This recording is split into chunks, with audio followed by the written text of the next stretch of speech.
আমরা কোনো কিছুই পাই না। এখন আবার খাওয়ার জন্য এরা এখানে আইছে।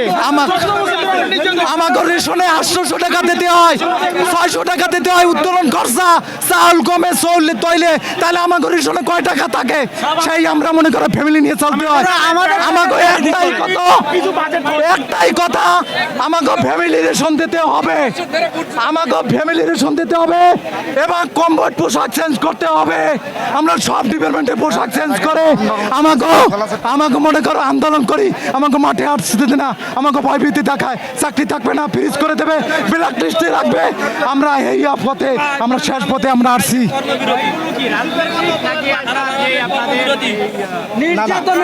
নির্যাতনের আমাদেরকে নির্যাতনের কথা বলে। আমরা সব সময় নির্যাতনে থাকি। 6 মাস রেস্টের কথা বলে বছরকে বছর বসায় রাখে ওরা। আমাদেরকে ভয়ভীতি যেটা দেখায়, হুমকি ধমকি দেয়, এটা কি রাজনৈতিকভাবে দেয় নাকি হচ্ছে আমাদের প্রশাসনিকভাবে? আমাদের প্রশাসনিকভাবে আমাদেরকে বলে আমাদেরকে ফ্রিজ করে দিবে, বাড়িতে রাখবে, আমাদের থাকবে না এবং ব্লক করে দিবে, আজীবনের জন্য আর চাকরি হবে না। জন্য তারা জিম্মি করে রাখে, আমাদের কোনো কাজে কোনো প্রোগ্রামে তাদের নামতে দেয় না। আমাদের বলে তোমরা গেলে তোমাদের চাকরি থাকবে না, তোমাদের ফ্রিজ করা হবে, তোমাদের প্রত্যাহার করা হবে। আমাদের অনেক লোক কালো তালিকা প্রত্যাহার হয়ে আছে। এই আন্দোলনের কথা বলার কারণে তাদেরকে সবাইকে নিয়ে রাখছে। আমাদের এক দফা এক দাবি, আমাদের জাতীয়করণ করতে হবে। আমরা এইটাই বলতে চাই।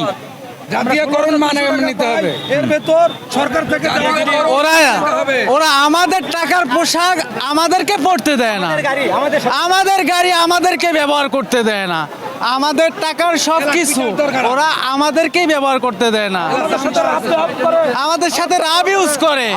অফিসে গেলে অফিসে মা বোন যা আছে সব তুলে গালি দেয়। তাহলে কি আমরা কোনজন দুনিয়াতে বসবাস করি? আমরা কিসের জব করি? আমাদের হচ্ছে কি একটা শৃঙ্খল বাহিনী, লেখা আছে শৃঙ্খল, তাহলে এটা কেন বিশৃঙ্খল হবে? পরিবার কি করছে? আমরা অন্যায় করছি, আমরা বললে আমাদেরকে বলবে আমাদের পরিবার কি করছে। এই যে সকাল থেকে আসছি, দাঁড়ান, সকাল থেকে যে আসছি আমরা 6টা থেকে, ওনারা যদি আমাদের গার্জিয়ান হইতো, আমাদের অফিসার হইতো, তাইলে আমাদের জন্য একটু পানি ব্যবস্থা করতো, একটা খাবার ব্যবস্থা করতো। কই কিছু তো নাই, আমরা নিজের পকেটে টাকা দিয়ে খাইতে আসি, দিনমজুরি চাকরি করি। আপনারা তো মিডিয়ার দেখতেছেন, আমরা দিনমজুরি চাকরি করতেছি, রিক্সা চালাইতে আসি, সিএনজি চালাইতে আসি, চা পারতে আসি, এভরিথিং ওইগুলার কাজ করতেছি। তাইলে আমাদের কই কি আছে আমাদের লাইফে? আমাদের চাকরি 55 বছর বয়স পর্যন্ত আমরা চাকরি করতে পারি। হ্যাঁ, ওই 55 এই যে 6 মাস আমাদের কামলা দিতে হবে, রিক্সা চালাইতে হবে, যে যে কৃষি কাজ করতে হবে, কিন্তু একটা ছেলে আমাদের একটা কিছু দিয়ে দিবে সরকার থেকে। একটা ছেলে যদি অন্যায় নাও করে, তারে ফ্রিজ হইতে হয়, ব্ল্যাক লিস্ট হইতে হয়, কালো তালিকায় ভুক্ত হইতে হয়। কেন? আমাদের যদি গার্জিয়ান থাকতো ভালো, তাহলে আমাদের এইগুলো হইতো না। ভালো একটা আইন শৃঙ্খলা বাহিনী, সুন্দর সুষ্ঠুভাবে আমরা সব ভাইরা মিলে জব করব যাই। এখন জব করার আমাদের কোনো চান্সই নেই। ওনারা যদি আমাদের দাবি না মানে, তারা সবাই সরকারি, আমাদেরকে তারা ব্যর্থ